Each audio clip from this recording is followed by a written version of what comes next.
चलें जी, अब नेक्स्ट चलते हैं। हमारा लर्निंग ऑब्जेक्टिव कौन सा है? 4, फर्म इक्विलिब्रियम। नहीं 4 है, 4 3 है, 4 है, 3 है, ओके ठीक है 3, यस 3 4 5 पढ़ लिए ना हमने। जैसे हमने मार्केट इक्विलिब्रियम के लिए पहले डिमांड को सीखा था, फिर सप्लाई को सीखा, फिर मार्केट इक्विलिब्रियम पे गए। इसी तरह हमने फर्म इक्विलिब्रियम के लिए पहले 2 चीज़ें डिस्कस की, क्या? Revenue and cost. अब देखते हैं फर्म की कितनी टाइप है? 2 टाइप्स है। एक है परफेक्ट कंपटीशन और दूसरी है इम्परफेक्ट कंपटीशन। परफेक्ट कंपटीशन के केस में क्या होता है? प्राइस फिक्स होती है, और इम्परफेक्ट कंपटीशन के केस में प्राइस यूजुअली डिक्रीज होती है। अब हम पढ़ने जा रहे हैं types of firm equilibrium. Perfect competition के केस में शॉर्ट रन के केस में हम देखेंगे इक्विलिब्रियम, और लॉन्ग रन में भी हम इक्विलिब्रियम देखेंगे। शॉर्ट रन में भी और लॉन्ग रन में भी, शॉर्ट रन में और लॉन्ग रन में। इसी तरह परफेक्ट कंपटीशन के केस में, अच्छा मैं आपको बताऊं, ये फ्यूचर का कॉन्सेप्ट आपका यहाँ पे मैं डेवलप कर रहा हूँ। परफेक्ट कंपटीशन में फर्दर कोई टाइप नहीं है, ये एक ही टाइप ऑफ फर्म है। लेकिन इम्परफेक्ट कंपटीशन के केस में फर्दर टाइप्स ऑफ फर्म है 3। एक को हम नाम देते हैं मोनोपोलिस्टिक कंपटीशन, मोनोपोलिस्टिक कंपटीशन। दूसरी टाइप ऑफ फर्म को हम नाम देते हैं अंडर इम्परफेक्ट कंपटीशन, मोनोपोली। और ये एक है ओलिगोपोली। अब जब हम पढ़ेंगे फर्म इक्विलिब्रियम तो वो इसमें भी under short run and long run, same इसी तरह इसमें भी शॉर्ट रन और लॉन्ग रन, और इसी तरह इसके केस में भी हम firm equilibrium under short run and firm equilibrium under long run discuss करेंगे। ठीक है? अच्छा, शॉर्ट रन और लॉन्ग रन का ताल्लुक किसके साथ होता है? टाइप्स ऑफ फर्म का ताल्लुक तो प्राइस के से है, इसका ताल्लुक है प्राइस के साथ। लेकिन टाइप्स ऑफ इक्विलिब्रियम का ताल्लुक किसके साथ होता है?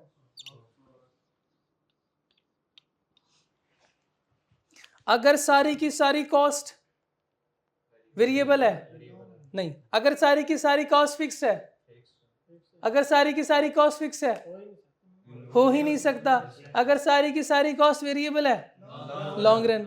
अगर एक वेरिएबल है बाकी सारे फिक्स्ड है, शॉर्ट रन। अगर एक फिक्स है बाकी सारे वेरिएबल हैं, शॉर्ट रन। अगर 2 फिक्स्ड हैं 2 वेरिएबल हैं, अगर 4 फिक्स्ड हैं 3 वेरिएबल हैं। कौन से 4 फिक्स 3 वेरिएबल? 4 ही तो फैक्टर प्रोडक्शन है। नहीं, अदर फैक्टर्स भी तो हो सकते हैं ना, फैक्टर्स तो हो सकते हैं उसमें। कल वाला लेक्चर दोबारा सुन लेना। कैसे लेबर कैसे फिक्स करेंगे? हाँ बिल्कुल पे करना पड़ता है। लेबर को कैसे करेंगे, मुझे सिर्फ इतना बता दें। 4 फैक्टर प्रोडक्शन है, क्या कौन कौन से? Land, labour, capital, entrepreneur. Land, labour, capital, entrepreneur. Land fix हो सकती है, बिल्कुल है ही फिक्स, इसको वेरिएबल बना सकते हैं, बिल्कुल लॉन्ग रन में वेरिएबल हो सकता है। ठीक है, 4-5 साल बाद 7 वाले की लैंड ज़मीन आपने परचेज कर ली। लेबर को कैसे फिक्स करेंगे?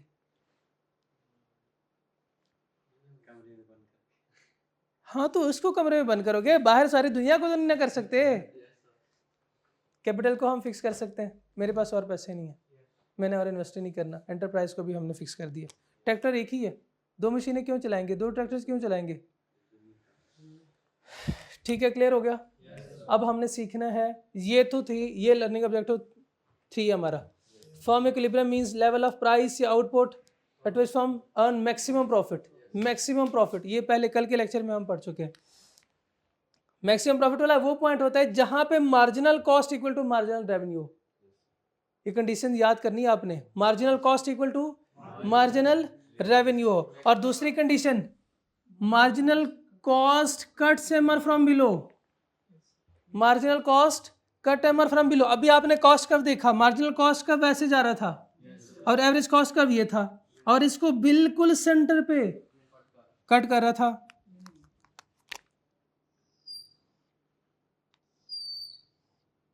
ये मार्जिनल कॉस्ट था, ये एवरेज कॉस्ट कर्व था, ऐसे ही था ना। देखो ये मिनिमम पे इसको इंटरसेक्ट कर रहा है ना। इसके साथ ये भी लिखा हुआ है when MC is increasing marginal cost is increasing, यानी इस पॉइंट पे नहीं, ये तो डिक्रीजिंग है, when marginal cost is increasing. आप ये मार्जिनल कॉस्ट कर्व यहाँ से भी ऐसे भी बना सकते हैं, ये इंक्रीजिंग है ना, लेकिन डिक्रीजिंग स्टेज पे नहीं बना सकते। क्लियर हो गया? मैक्सिमम प्रॉफिट कब है? मैक्सिमम प्रॉफिट कब है? जब marginal cost equal to marginal revenue, marginal cost equal to marginal revenue, और मार्जिनल कॉस्ट कट करे मार्जिनल रेवेन्यू को फ्रॉम बिलो। ठीक है। टाइप्स ऑफ फर्म कितनी है? टाइप्स ऑफ फर्म कितनी है? और फर्म अंडर परफेक्ट कंपटीशन में equilibrium, types of equilibrium, long run भी है शॉर्ट रन भी है, दोनों केसेस में शॉर्ट रन लॉन्ग रन। और मैंने आपको फर्दर बता दिया कि हम इसमें 3 केसेस पढ़ेंगे फर्दर, और तीनों में फिर हमने long run, short run, uniform equilibrium भी देखना है। ठीक है। अब हमारा एक आखिरी टॉपिक रह गया, कौन सा? Diagram of firm equilibrium. Diagram of firm equilibrium short run में भी देखेंगे उसको, लॉन्ग रन में भी देखेंगे, लेकिन पहले डायग्राम सीख लें, उसके बाद फिर चलते हैं। सर पॉज कीजिए। चलें जी, अब नेक्स्ट है हमने डायग्राम्स बनाना सीखना है। Diagrams of firm equilibrium combining revenue curves and cost curves. Firm equilibrium के लिए हमने पहले क्या सीखा? रेवेन्यू कर्व सीखा, उसके बाद फिर कॉस्ट कर्व सीखा। अब दोनों को क्या करना है? कंबाइन करना है। किस लिए? फर्म इक्विलिब्रियम के लिए। डिमांड और सप्लाई को आपने कंबाइन किया था तो क्या बना था? खिचड़ी नहीं, मार्केट इक्विलिब्रियम। और रेवेन्यू और कॉस्ट कर्व को हम कंबाइन करेंगे तो क्या बनेगा? Types of firm equilibrium and their diagrams. कुछ रूल्स हैं जो अपने फॉलो करने, और फिर ये डायग्राम ऐसे बनेगा। हाँ, सारी बन जाएगी, कुछ मुश्किल नहीं है, बस आप सिर्फ ये रूल्स याद रखें। You will need 4 curves. आपको 4 कर्व चाहिए। 4 कर्व कौन सी? 4 कर्व कौन सी? रेवेन्यू की 2 कर्व और कॉस्ट के भी 2 कर्व। रेवेन्यू की 2 कर्व कौन सी? Marginal revenue, average revenue. Cost की 2 कर्व कौन सी? मार्जिनल कॉस्ट और एवरेज कॉस्ट। आपको तो सब पता है। To draw equilibrium point of firms under different competition. Under different competition से क्या मुराद है? अंडर परफेक्ट कंपटीशन भी और इम्परफेक्ट कंपटीशन भी। Marginal revenue and average revenue curve, marginal cost and average cost curve. ठीक है। Rule number 2, first draw both revenue curve. आपने पहले रेवेन्यू कर्व ड्रॉ करना है।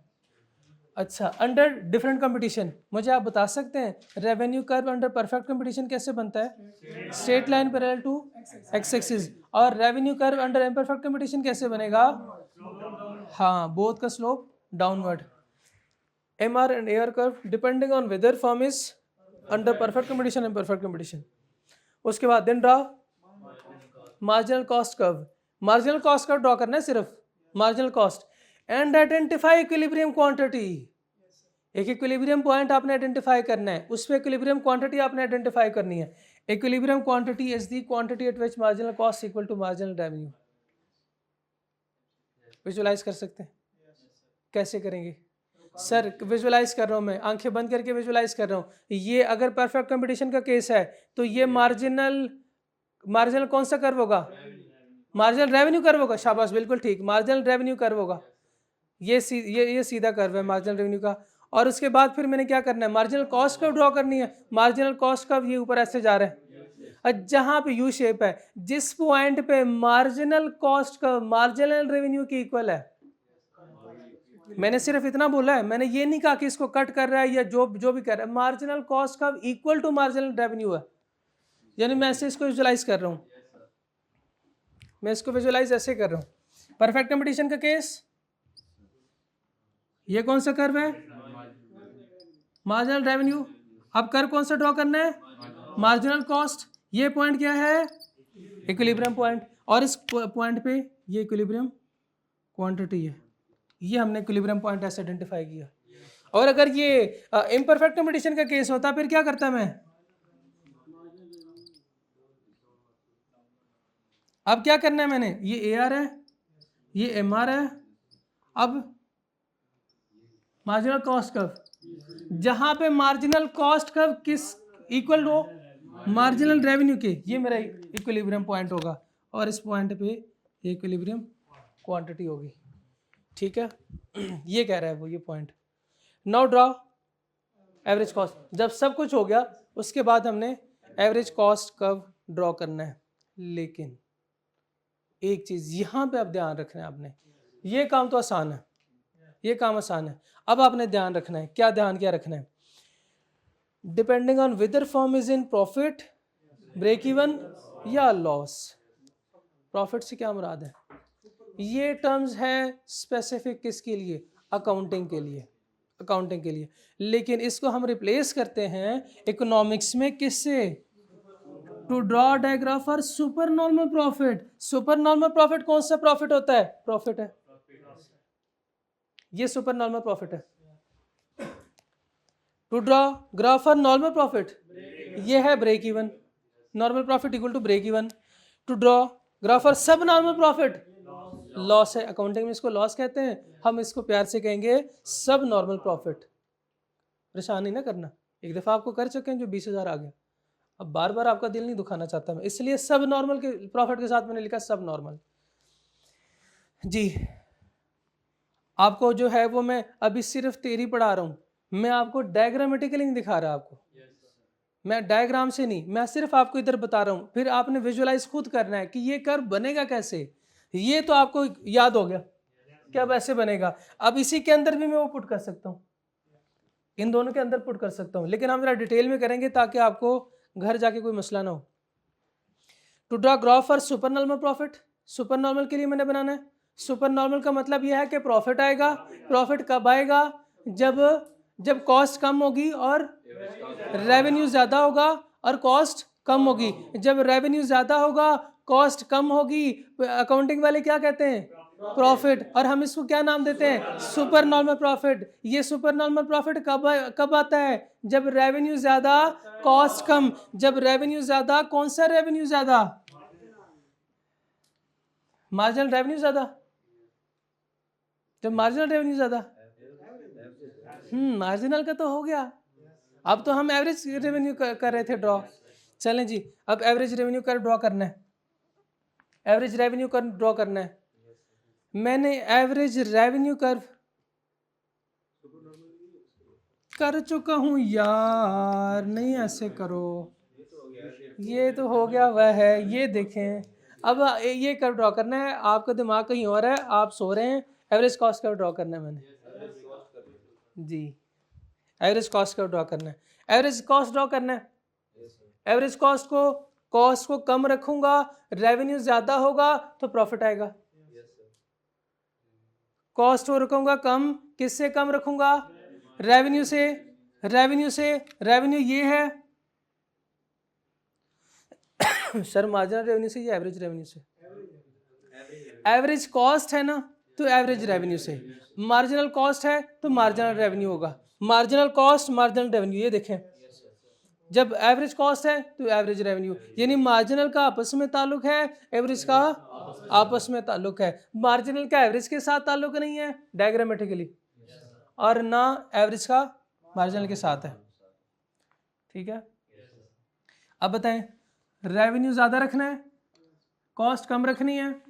रेवेन्यू ज़्यादा, कौन सा revenue? Average revenue. Average revenue ज़्यादा रखना है, एवरेज कॉस्ट कम रखनी है। एवरेज रेवेन्यू ज़्यादा रखनी है, कॉस्ट को कम रखना है मैंने। सर आप इधर ही रखें, रेवेन्यू ज़्यादा कॉस्ट कम। रेवेन्यू ज़्यादा ऊपर होना चाहिए, कॉस्ट क्या होना चाहिए? नीचे होनी चाहिए। चलें जी, कॉस्ट को ड्रॉ करवाएं। इधर से करूँ शुरू?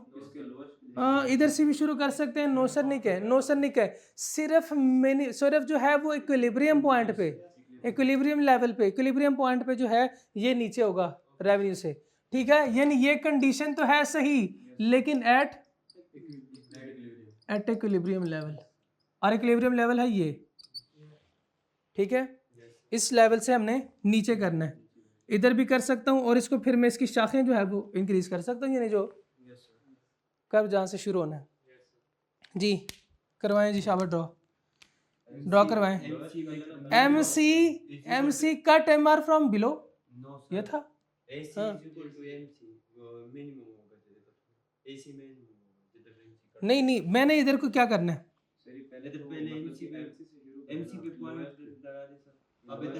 सर मैंने,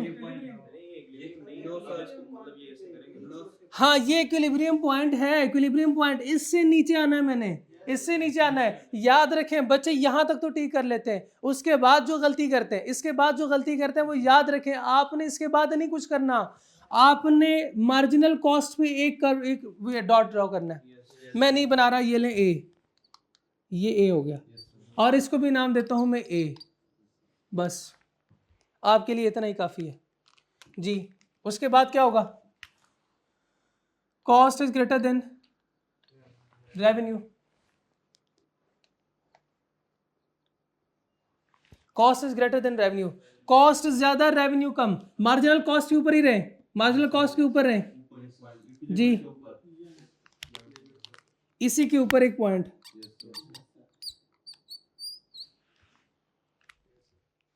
नहीं है समझ, नहीं आ रहा समझ, आ जाएगा, परेशान नहीं होना। ये क्या है, नहीं रेवेन्यू नहीं है, ये है प्रॉफिट, अकाउंटिंग वालों का प्रॉफिट, हमारा सुपर नॉर्मल प्रॉफिट, और ये अकाउंटिंग वालों का लॉस, हमारा सब नॉर्मल प्रॉफिट। और एक अकाउंटिंग वाले कह रहे थे सर हम ब्रेक इवन पे भी होते हैं, मैंने कहा अच्छा,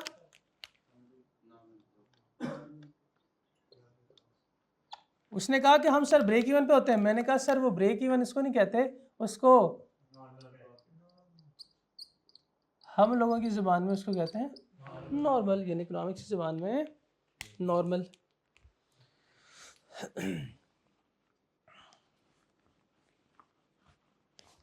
एक और पॉइंट ड्रॉ करवाएं, R equal to C, marginal cost equal to marginal revenue, यानी cost equal to revenue, cost equal to revenue, तो ये वाला पॉइंट नहीं है, ये वाला पॉइंट, इसको मैं नाम देता हूं सी। अब आपने एवरेज कॉस्ट का ड्रॉ करना है, अब आपने एवरेज कॉस्ट को ड्रॉ करना है, भूल जाए इसको इक्विलिब्रियम को, अब इस इक्विलिब्रियम को भूल जाए, आपने इक्विलिब्रियम पॉइंट के नीचे रहे ना, नीचे रहे at equilibrium, not at any other point, यानी इस पॉइंट पे भी नहीं, उधर भी नहीं कहीं,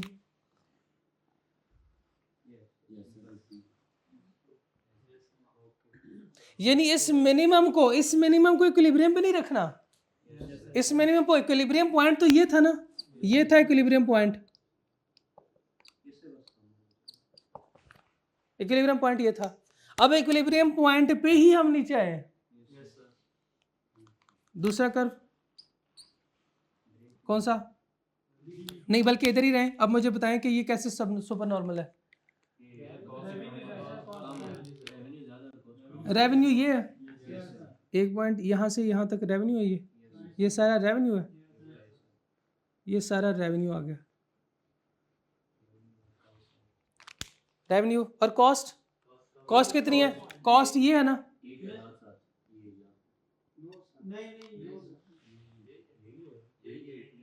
तो इक्विलिब्रियम पॉइंट पे तो यही है, इक्विलिब्रियम पॉइंट पे तो कॉस्ट यही है, या फिर मैं इधर से शुरू करूं, इक्विलिब्रियम पॉइंट पे तो कॉस्ट यही है,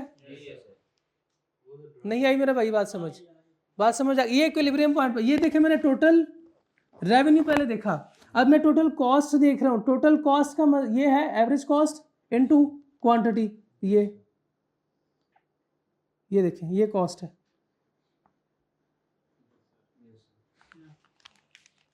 और ये सारा रेवेन्यू।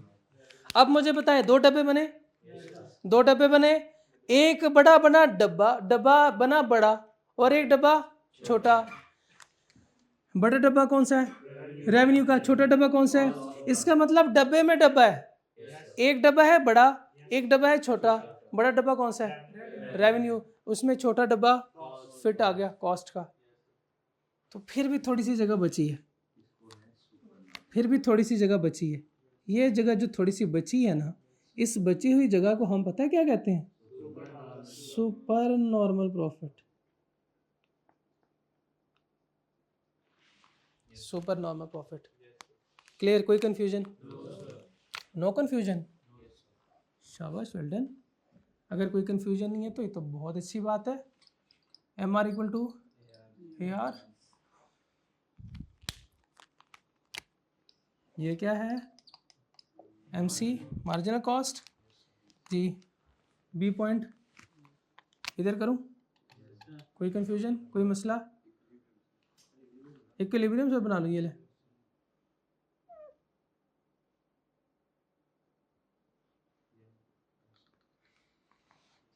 एट इक्विलिब्रियम पॉइंट, ये देखें इक्विलिब्रियम से आगे जी। इसको करूं मैं कंप्लीट। यू शेप है, एवरेज कॉस्ट, कॉस्ट का यू शेप है ना जी। बताएं रेवेन्यू, बताएं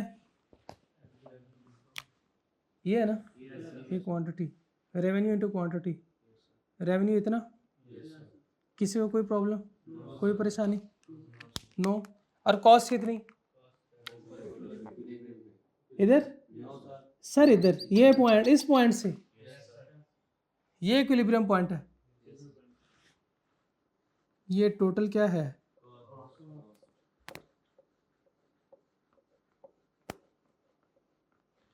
डब्बे में डब्बा, एक छोटा डब्बा, एक बड़ा डब्बा। और बड़ा डब्बा कौन सा है? कॉस्ट का डब्बा बड़ा है। तो मुझे बताएं, जब कॉस्ट का डब्बा बड़ा हो और रेवेन्यू का डब्बा छोटा हो, जब कॉस्ट का डब्बा बड़ा, रेवेन्यू का डब्बा छोटा हो, तो इसको क्या नाम देते हैं? सब normal profit.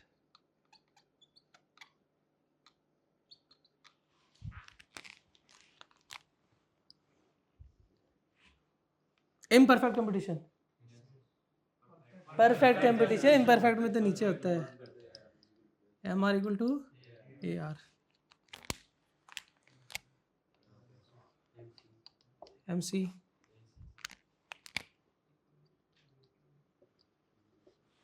Ji. A C ये कौन सा है? नॉर्मल प्रॉफिट है। रेवेन्यू इक्वल टू कॉस्ट है जी। ड्रॉ करूं?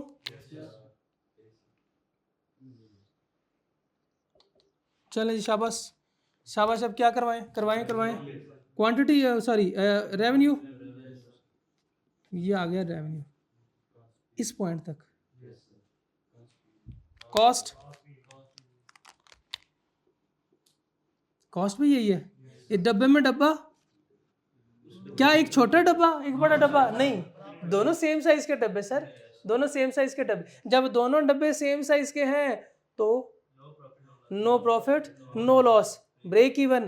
अकाउंटिंग वालों, ब्रेक इवन। जब कोई प्रॉफिट कोई लॉस ना हो तो नॉर्मल प्रॉफिट होता है। इस प्रॉफिट को मैं क्या नाम दूं? Normal profit.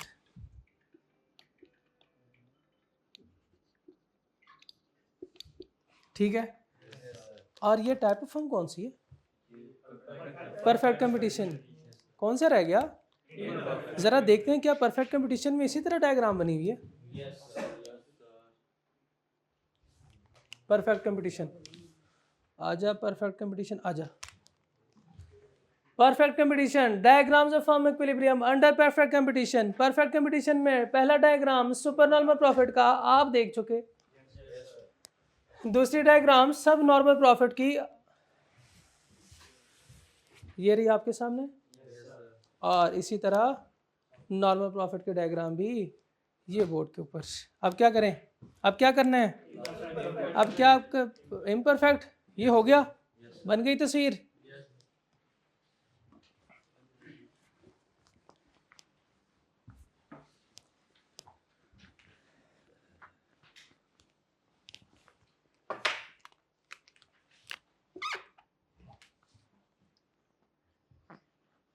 जी डाउनवर्ड है ना? ए आर और एम आर, इधर आउटपुट है। अच्छा इधर देख लें, इधर कॉस्ट नहीं है। M R and A R, M C and A C. अच्छा, ये MR and AR, MC and AC ऐसे ही मैंने लिख लिया, गलती से मेरे से लिखा गया, ये इसके पीछे कोई हिकमत होगी, इसके पीछे हो सकता है कोई इसके पीछे हिकमत हो, इसके पीछे हो सकता है कोई हिकमत हो।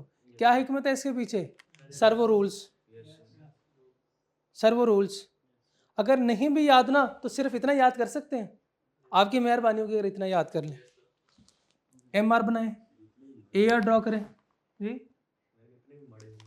MR और AR ये दोनों ड्रॉ किए, उसके बाद क्या करना है? MC। आपका साथ वाला आपको इसके बाद याद करवाएगा कि ठहरो, MC के बाद हम क्या करते थे? इक्विलिब्रियम। आपने कहा इक्विलिब्रियम तो हम इसलिए कर रहे थे कि उसके बाद देख सकें कि जब हमने एवरेज कॉस्ट को ड्रॉ करना है तो इन तीनों में कौन सी पॉसिबिलिटी है, यानी उसके बाद हमने प्रॉफिट कौन सा ड्रॉ करना है, उसके लिए तो हम ये कर रहे थे सारा काम। तो बताएं जी, कौन सा प्रॉफिट पसंद करते हैं? सुपर नॉर्मल प्रॉफिट पसंद करेंगे। सुपर नॉर्मल प्रॉफिट में क्या होता है? रेवेन्यू ज्यादा। सुपर नॉर्मल का प्रॉफिट का मतलब यह है कि अकाउंटिंग वाला प्रॉफिट है ना, अकाउंटिंग वालों के मुताबिक प्रॉफिट। और प्रॉफिट कब होता है? जब रेवेन्यू ज्यादा और कॉस्ट कम हो। तो जब रेवेन्यू ज्यादा कॉस्ट कम, तो कॉस्ट कब कहां पे बनेगा? इन से नीचे। रेवेन्यू कब से नीचे बनेगा? रेवेन्यू से कब से नीचे बनेगा? और याद रखें, कॉस्ट को ड्रॉ करना है ना, तो इसके ऊपर इधर भी कर सकते हैं, ये ठीक है, ये दरमियान में, ताकि वाज़ेह नजर आए आपको।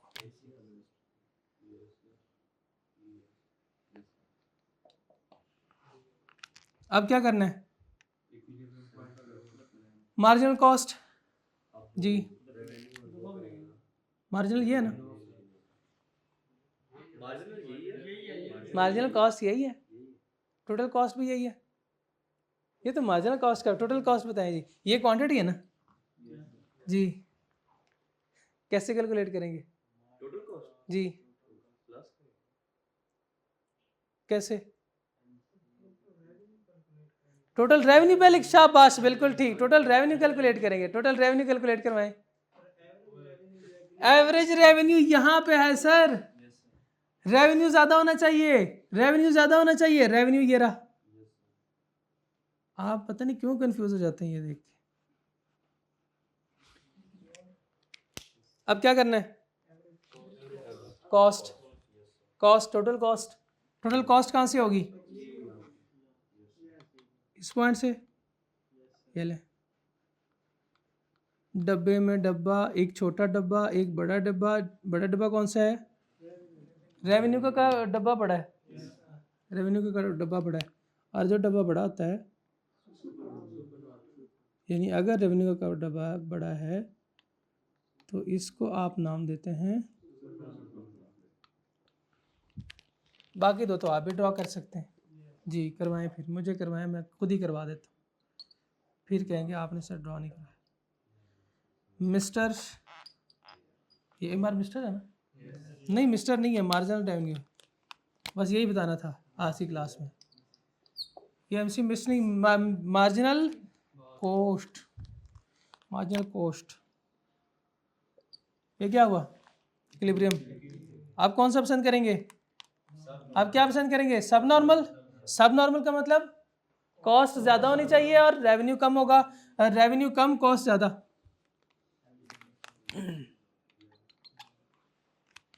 कोई कंफ्यूजन, कोई परेशानी, कोई शिकायत हो भी तो साथ वाले से कर लीजिएगा, क्योंकि मैंने तो ऐसे ही करना है,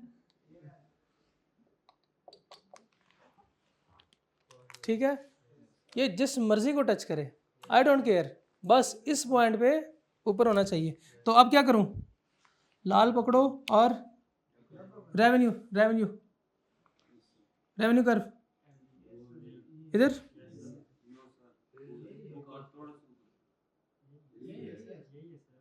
यही है ना? इधर, इधर ड्रॉ करो, इक्विलिब्रियम पे करते हैं हम तो। ये देखें, इधर देखें ना, रेवेन्यू,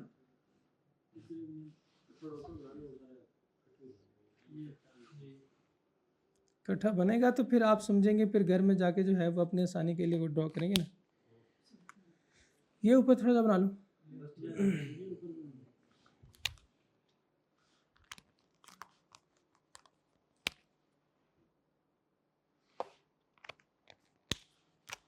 इधर ठीक है, अब तो टच ही नहीं किया, नहीं कर तो रहे इधर, ये है इक्विलिब्रियम, तो इक्विलिब्रियम से ही करना है, इक्विलिब्रियम से करना है, उधर से मैं क्या क्यों करूँ।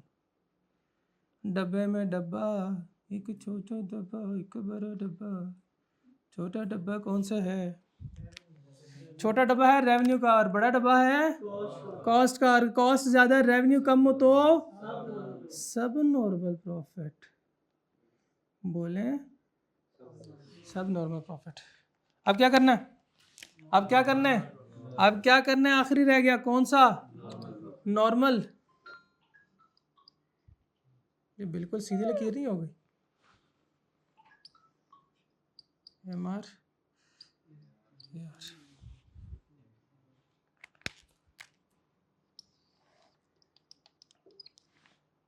जी इक्विलिब्रियम,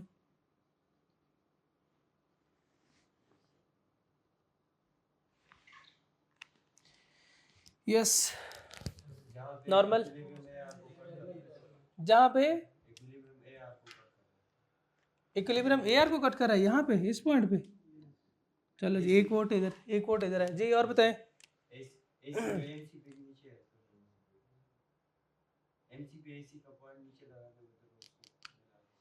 इधर लगा दूं,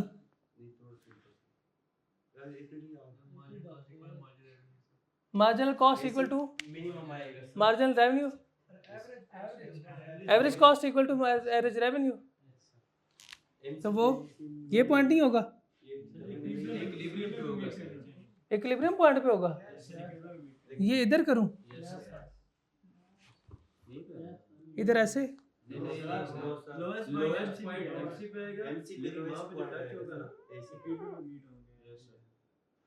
इधर मीट करेगा, इधर ऐसे मीट करेगा, और इक्विलिब्रियम पॉइंट इधर ऐसे एवरेज कॉस्ट। चलें जी, एवरेज रेवेन्यू, रेवेन्यू ये रेवेन्यू मैंने कर दिया, ये रहा रेवेन्यू सारा। अब क्या करना है, कॉस्ट, कॉस्ट कितनी है, कॉस्ट ये बिल्कुल इसके ऊपर सर, अब कोई नहीं बोल रहा, आवाज़ नहीं आ रही डब्बे में डब्बा, आवाज़ नहीं आ रही डब्बे में डब्बा, डब्बे के अंदर सर अब तो डब्बा नहीं आ सकता, तो फिर क्या होगा, दोनों सेम है सर डब्बे, तो जब दोनों डब्बे सेम हो तो क्या होगा, नॉर्मल प्रॉफिट, नॉर्मल प्रॉफिट। देखते हैं जी, देखते हैं, चलो भाई चलो चलो चलो, आ जाओ आ जाओ आ जाओ आ जाओ, Lahore Lahore Lahore, imperfect competition, imperfect competition, देखा ये है सुपर नॉर्मल, नॉर्मल एंड सब नॉर्मल प्रॉफिट, और क्या ऐसे ही सेम है ये, बस लकीरें जो है मेरी आपकी हरकत तो जैसे थोड़ी सी टेढ़ी टेढ़ी है, बाकी जो है सेम है, ठीक है ना। ये हमारे 4 लर्निंग ऑब्जेक्टिव हो गए कंप्लीट। आज का लेक्चर यहाँ पे ख़त्म करें, थोड़ा सा लंबा हो गया, इसको मैं 2 हिस्सों में करूँगा इंशाल्लाह, ठीक है सर जी, वाइंड अप कीजिएगा, अस्सलाम वालेकुम।